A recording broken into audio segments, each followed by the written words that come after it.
इस जगत में जन्म लेने के पश्चात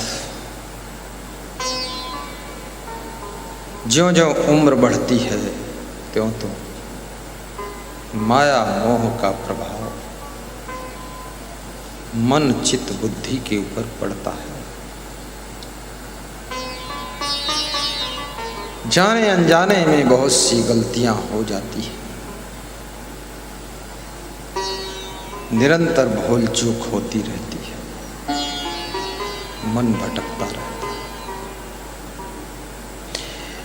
उस सब मैल को धोने का काम सत्संग की गंगा करती है।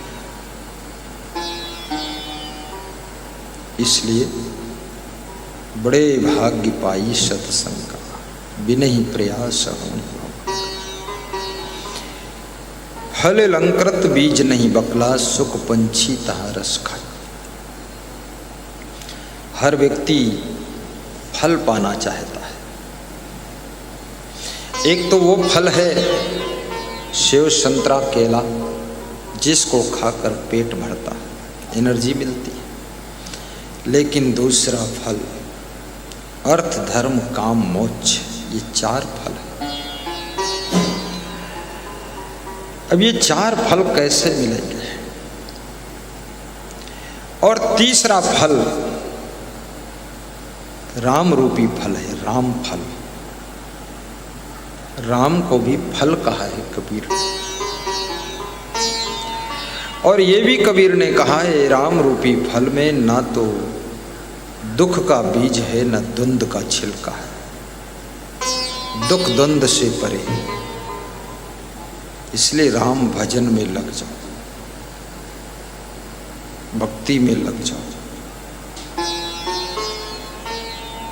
अंखणियां झाई पड़ी पंथ निहार निहार, जी भड़ियां छाला पड़िया राम पुकार पुकार। भजन करो।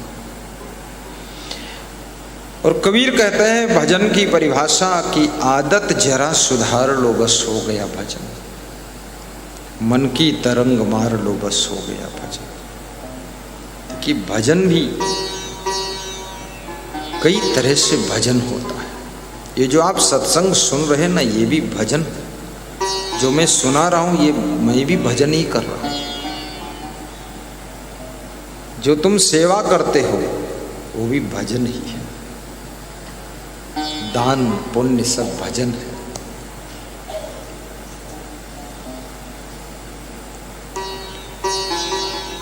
जब कर्म में विशेष पवित्रता प्रवेश कर जाती है तो तुम्हारा कर्म भजन बन जाता है, कर्म ही धर्म बन जाता है, कर्म फिर पूजा बन जाता है। और जिस पुजारी के मन में पूजा करते समय भी पवित्रता नहीं, तो उसका पूजा करना भी एक साधारण कर्म बन जाता है। देखिए, सब भावनाओं का खेल है। तुम अपने ऑफिस में बैठ करके भी अपने कर्म को पूजा बना सकते हो। खेत में कृषि कार्य कर रहे हो, कृषि कर्म भी तुम्हारा पूजा बन सकता है।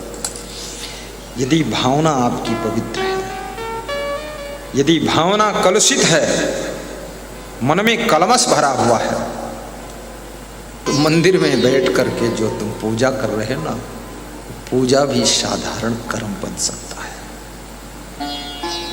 बस मुंह से मंत्र बोलते रहो, मन में नहीं है भाव हो। इसलिए कहते हैं कि मन से करो।